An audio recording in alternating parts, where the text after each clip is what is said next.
Ya. Oke, Assalamualaikum warahmatullahi wabarakatuh. Ini masih PPKM berlaku di hari ketiga. Jadi kita memakai ini, tersedia juga hand sanitizer. Ya, tapi kalau kita gerah kita buka saja, tidak apa-apa. Ya, hari ini siang saya membajak salah satu selebgram. Iya tahu. Tapi teman-teman apalagi fansnya PSM pasti tahu siapa itu tukang berteriak di stadion, ya, apalagi kalau gol. Meskipun dari stadionnya. Iya, dari stadionnya kok dong, kamu sih. Sabda.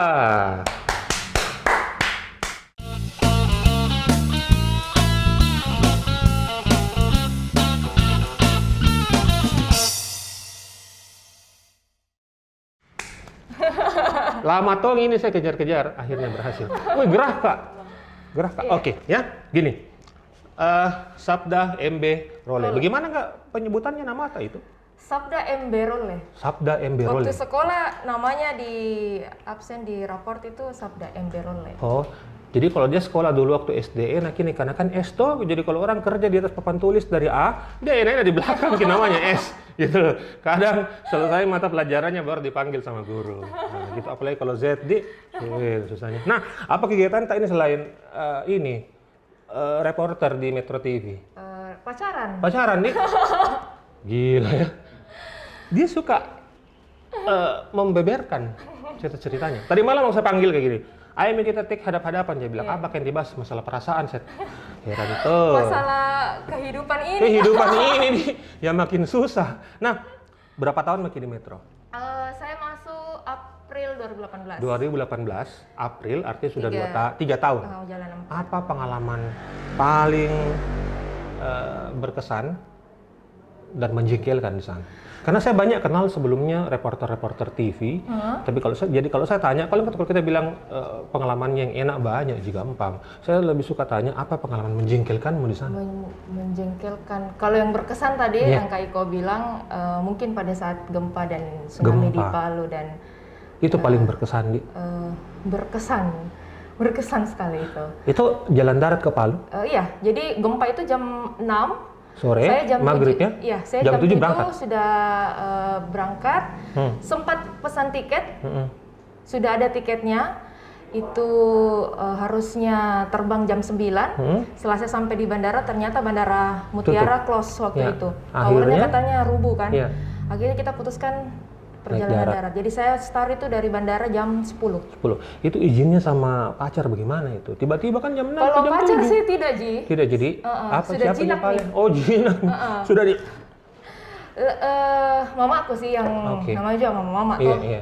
Kenapa lagi? Apalagi waktu tempo hari banjir bandang di Papua, itu jam 10 baru ada kabarnya. Sabda kamu ke Papua sekarang, kau gosok saja tiket di sana. Itu mama aku kaget. Iya. Ibu kok pernah di Papua? Papua lagi nih. Dan itu tiba-tiba. Tapi seiring dengan berjalannya waktu sudah biasa. bahkan kalau ada bencana terus saya nggak pergi, dia tanya kenapa nggak pergi. Malah heran gini. Adakah bencana yang kita lewatkan? Tidak diliput maksudnya, Mamuju. Gempa di Mamuju. Barusan artinya, Di? Iya. Kenapa tidak ke sana? Karena waktu itu jadi di kantor itu kita ganti-gantian masuk karena kan Shift-nya. COVID. Jadi kita masuknya per 3 bulan. Karena untuk menghindari bertumpuk kita di kantor. Jadi kita akhirnya memutuskan 3 bulan. Nah, pada saat itu Januari saya off. Januari lagi off. Iya, lagi cuti. Lagi off. Lagi off ya. Artinya tidak berangkat. Yang berangkat reporter yang satu, Zevanya. Oh, begitu. Itu ada rasa, kenapa saya tidak ikut di? Jengki bilang, saya kalau ada bencana kebakaran saya kaget. Kebakaran di mana itu? Di mana kebakaran? Berapa korbannya? Oh, enggak ya. Luar biasa di jiwa sosialnya, Di.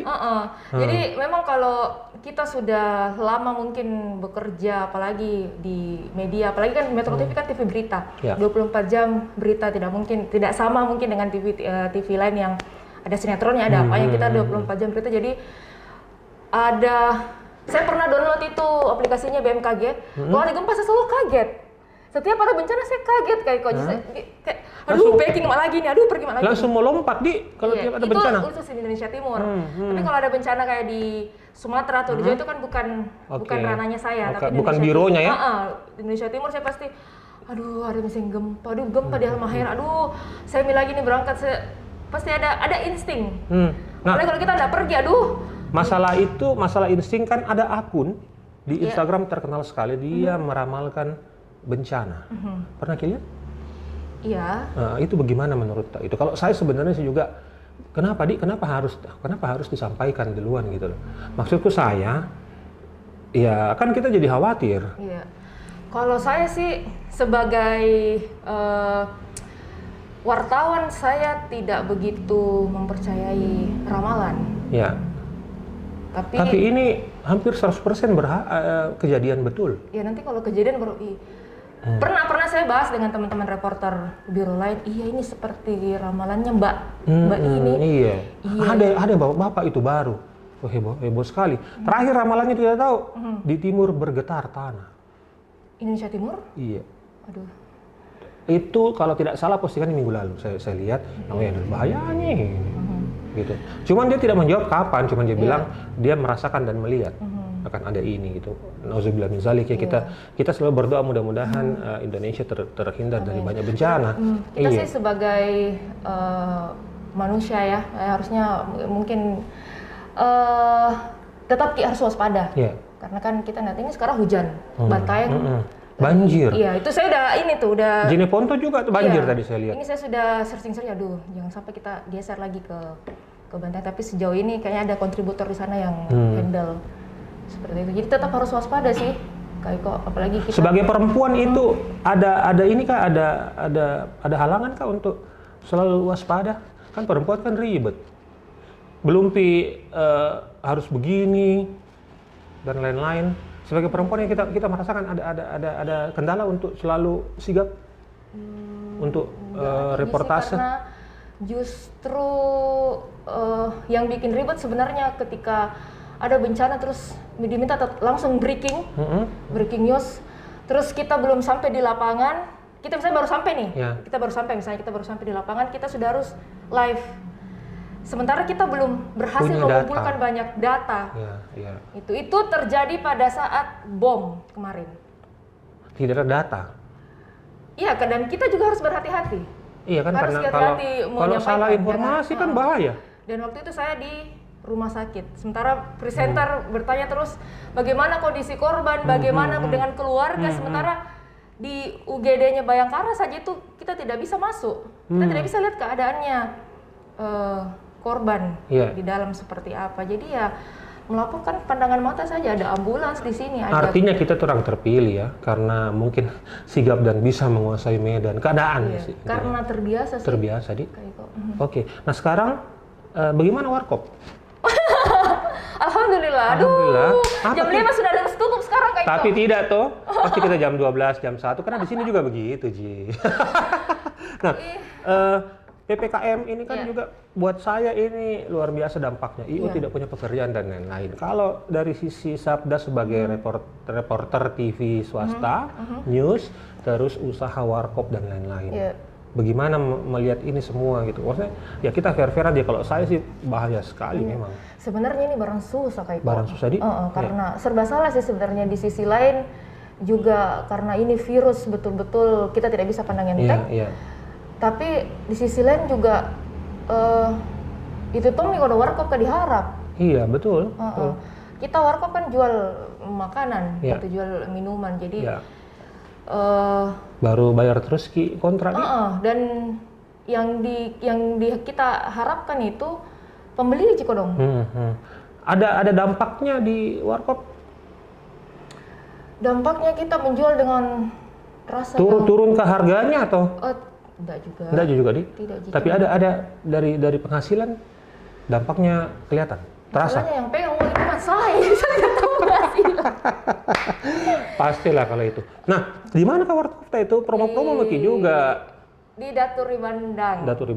Itu sebenarnya punyanya sang kekasih. Asik sekali di istilahnya. Cuman sang kekasih. Ya diurus Tongi. Iya. Karena juga dulu saya kuliahnya sama dengan Tata, kuliahnya kita kameramennya Tata, pemasaran begitu, iklan apa segala macam. Jadi saya bantu juga promosi. Iya gitu. dong, dengan 22.000 followers ya. Bisa lah itu. Nah, kapan Ki pertama kali menjadi MC pertandingan di PSM? 2017. 2017, lama tahun ini. Itu masih ingat itu hari siapa lawan siapa? PSM lawan siapa? Waktu itu pertama kali uji coba. Uji coba. Kan dulu waktu sebelum liga bergulir ada uji coba, kayaknya beberapa kali yang digelar sama manajemen. Saya dipanggil sama Pak Uli. Oh gitu, Pak Uli panggil. Pak Uli datang ke Celebes TV. Saya masih di Celebes TV waktu itu. Celebes TV, iya. Jadi Sabda ini sebelum di Metro dia adalah TV lokal. TV lokal Celebes TV. Iya, Celebes TV. Terus Pak Uli datang, Sabda, kok di mana? Iya. Sama Pak Jarre nih. Pak Jarre di ke stadion. Kok ini waktu itu saya nggak tahu apa mau dibikin ini di stadion gitu. Seperti itu, jadi banyak belajarnya sama Kak Wina dulu kan, saya duduknya sama Kak Wina dulu. Iya. Diajarin begini Pak Arifin. Pak Arifin, itu Pak Arifin teman-teman hadap-hadapan itu senior sekali loh. Iya.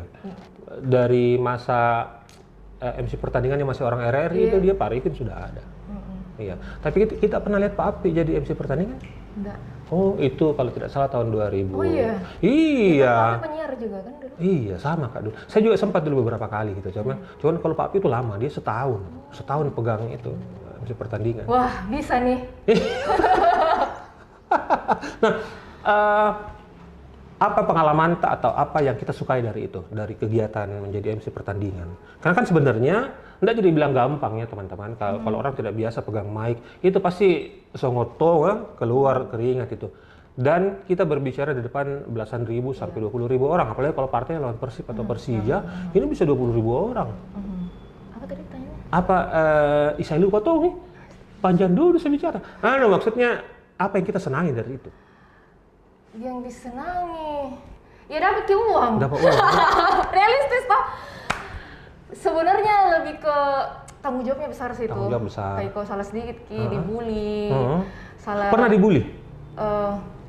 Tidak jadi dibully, tapi saya pernah beberapa kali salah penyebutan pencetak gol. Pencetak gol, ya. Saya ditanya pemain. Oh begitu. Kok salah? Kok tidak menyebutkan nama aku? Saya bilang maaf. Dulu saya pernah pertama kali itu ya terbalik. Saya baca duluan tim ini tuh terbalik. Saya dimarah-marah Pak Arifin dulu. Saya ingat sekali Pak Arifin marah-marah sama kita saya. baca duluan. Saya kan ini duluan tuh tamu tuh. Tamu dulu. Nah, saya baca PSM duluan.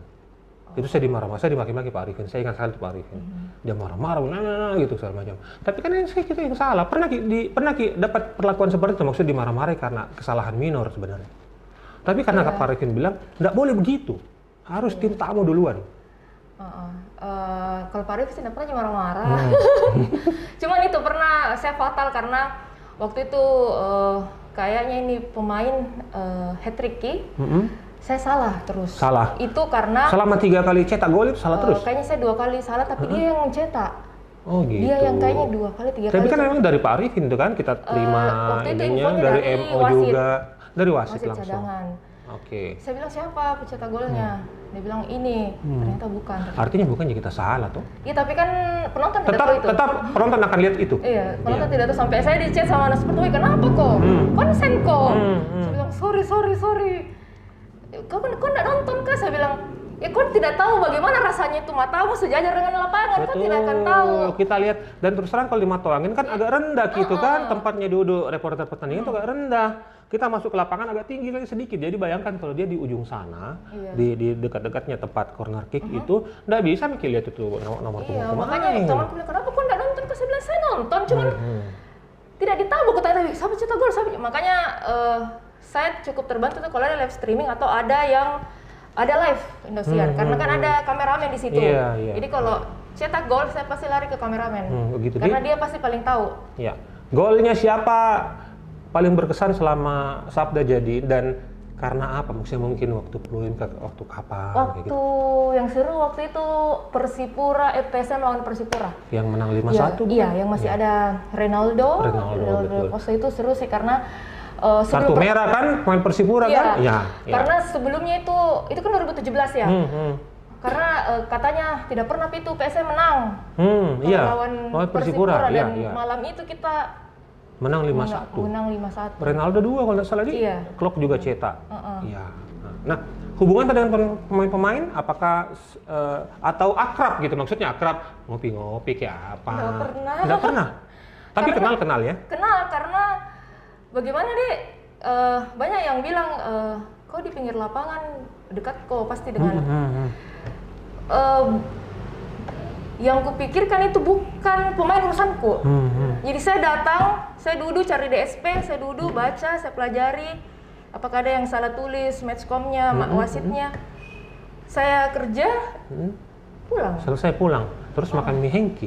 Makan mie hengki, itu dia astagfirullahaladzim. Alhamdulillah, nggak bisa makan mie hengki nih sampai tanggal 20. Nah. Jadi makanya biasa banyak teman-teman Metro Sport, sebelum nomornya Kipu dong, nomornya Zulkifli, saya bilang saya nggak tahu, saya harus tanya dulu.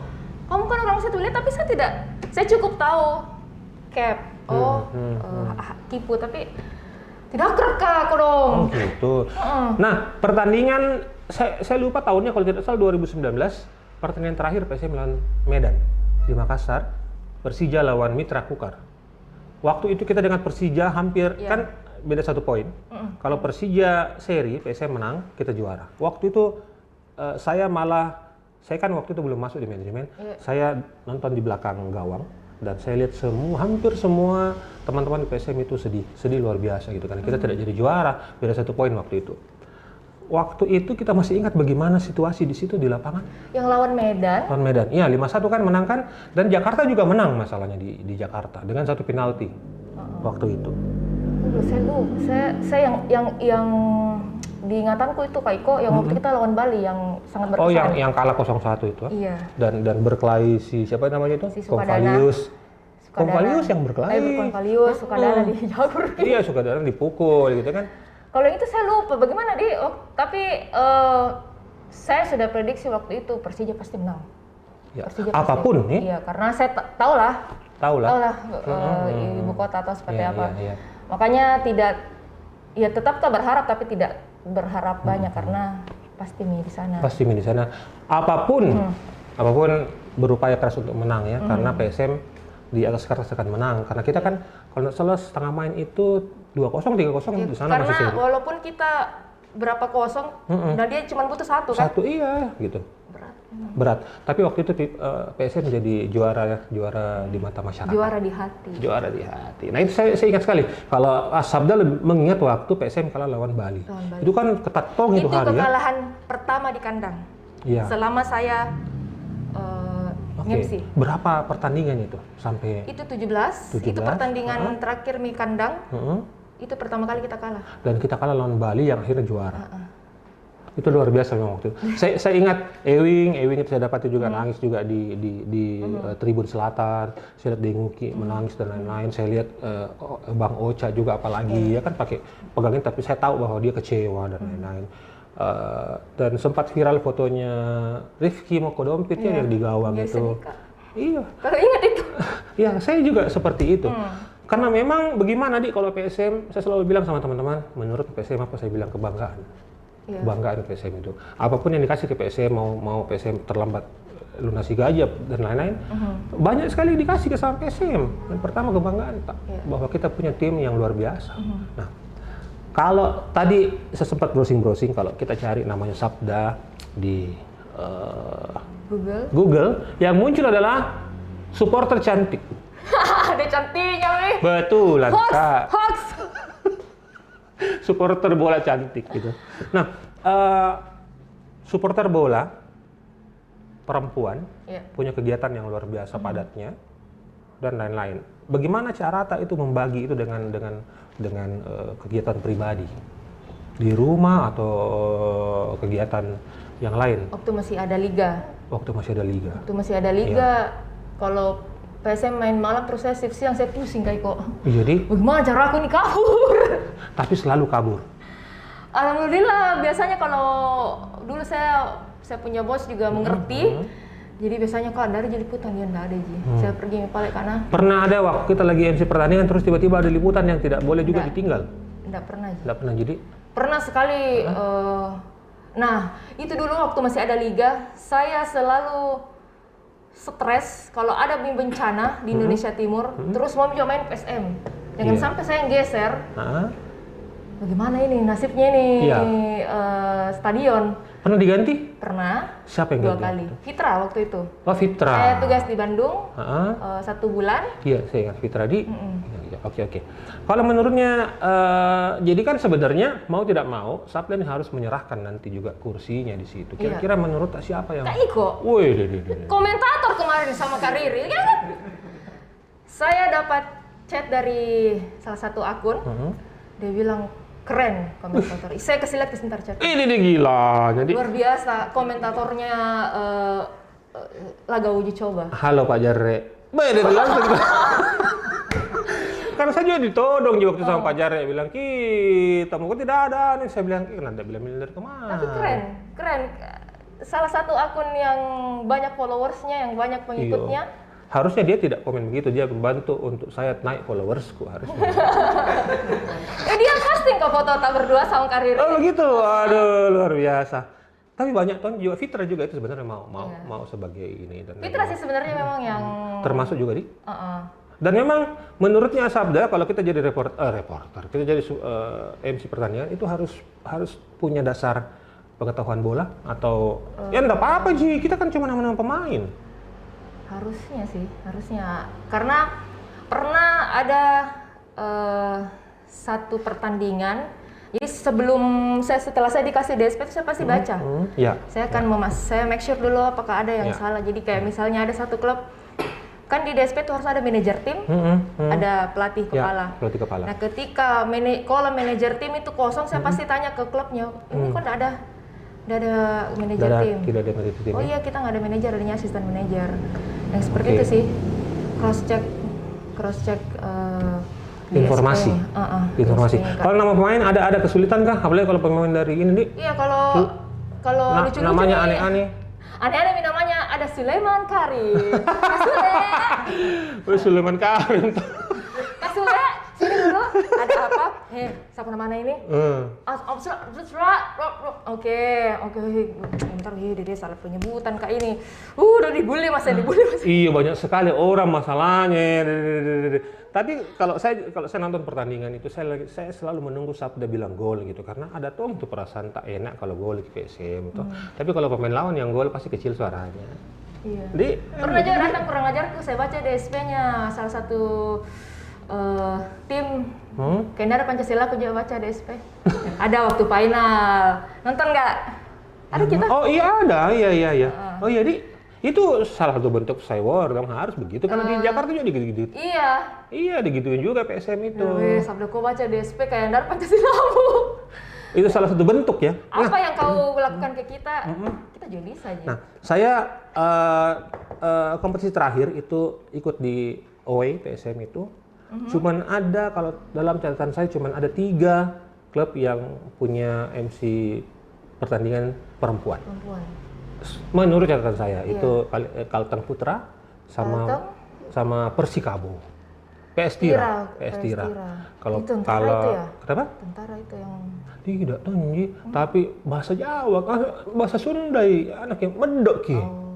Gitu. Syukurnya di PSM kita punya Sabda. Mantap. Nah, apa harapan tak dengan PSM yang baru? Dengan pelatih baru dan pemain-pemain yang terbentuk lewat Piala Menpora.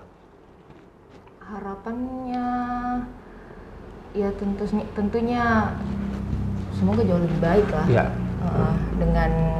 Karena saya itu Kak Iko jujur dengan segala permasalahan gosip-gosip itu banyak masalahnya Sabda.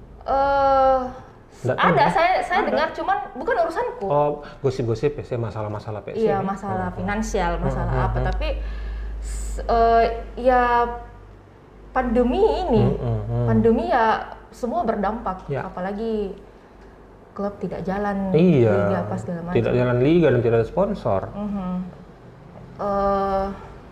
Apa dia harapannya buat PSM tetap kuat tanpa stadion. Ya, itu luar biasa itu, tetap kuat tanpa stadion. Kuat, tetap jangan karena tidak ada stadion jadinya berkecil hati begitu, minder dengan tim-tim lain yang stadionnya bagus. Ya. Itu karena Coba. Ada tuh sebenarnya stadion tapi begitu Mi, di Barumbung kan ada. Iya tapi anggap tidak ada. Anggap tidak ada, Di. Anggap tidak ada. Karena tidak ada. Tidak ada, Di. Tidak. Dan tidak terbayangkan kapan itu ada. Stadion. Saya pernah tanya langsung ke Wagub PLT. Gubernur. Apa dibilang beliau? Barombong tidak bisa karena konstruksinya itu tidak memungkinkan untuk stadion. Takutnya Rubuh. dengan puluhan ribu penonton dia rubuh. Tidak mau ambil Resiko. Ya. Matoangin ya itu nih dengan segala rencana-rencananya kita tunggu misalnya nanti. Mudah-mudahan, Di. Aduh. Tapi tidak akan dengar lagi suara Sabda kalau tidak ada stadion di Makassar. Tapi kalau siapa tahu Pare-Pare jadi dan bisa berkandang di sana kan boleh lah ya. Jadi tambah susah lagi reporter Metro karena harus ke Pare-Pare. Jadi setiap kalau mau tunggu Matoangin itu mau sampai kapan kita menunggu itu? Iya ya. Saya maksud ke saya bangun nih saja. Jadi ini mudah-mudahan Pak PJ juga dengar bangun saja itu Pak gitu. Biar 20.000 kok dong toh. Iya. Senang-senang juga ini anggota masyarakat. Kemarin ya. sempat saya dengar, aduh sebenarnya off the record. Waktu saya ketemui Pak PLT kan, waktu saya liputan Tempo Hari, adalah dia, ada jikanya, sudah dia katakan di media. Di media. Beliau akan mengusahakan. Ya. Cuman mungkin misalnya ada uang, lapangannya dulu, terus VIP-nya bisa dipakai lapangan sama VIP.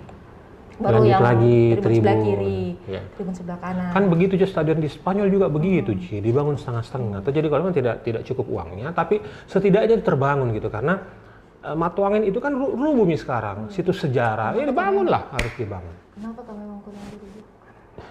Tambah lagi masalahnya. Iya. Itu yang saya sesali karena kenapa kalau seadanya mungkin direnov sedikit-sedikit. Iya, pelan-pelan toh. Nah, apapun yang terjadi dan kita berharap semoga semua pengambil keputusan bisa secepatnya mengambil tindakan untuk membangun. Kalau saya tidak boleh tidak membangun itu stadion karena sudah dirubuhkan. Iya, seandainya tidak rubuh juga mungkin renovasi bisa jalan sedikit-sedikit. Kita supporter juga ya terus awasi saja. Ya. Mengawasi pemerintah kalau sudah tidak janji ya sejauh mana pemerintah mau menepati. Karena tidak ada stadion kayak aduh. Jadi kemarin uji coba itu di BSC. Iya. Agak saya aneh sempat ya. berpikir, nanti kan manjo kameramennya dia di mana? Kan tidak ada tribunnya itu. Sesana kami. Pakai level G. Pakai scaffolding dan goyang-goyang dong. Iya. Saya suruh itu Fadlan kameranya PSM, yang kena di situ jatuh kok itu. Bahaya tuh. Ya, semoga lah itu menjadi PR yang diwujudkan oleh pemerintah karena masalah saya pernah bicara di podcastnya Rizal bahwa stadion itu bukan masalah apa-apa gitu. Itu adalah masalah kita bangga sama ini kota dan kita berbuat untuk ini kota. Mudah-mudahan didengarkan oleh semua pejabat-pejabat yang terkait di situ. Nah, terima kasih Sabda telah hadir. Jadi cepat gitu. Terima kasih semuanya. Cepat gitu 30 menit. Iya, saya habis ini liputan lagi. Nih. Oke, semoga apa yang kita bicarakan kalau ada berkah baiknya mudah-mudahan jadi hal yang baik juga. Kalaupun yang lain-lain tidak terlalu berguna ya skip juga. Tapi saya suka sekali statementnya PSM harus kuat tanpa stadion. Assalamualaikum warahmatullahi wabarakatuh. Ewako. Berapa menit? 32 menit.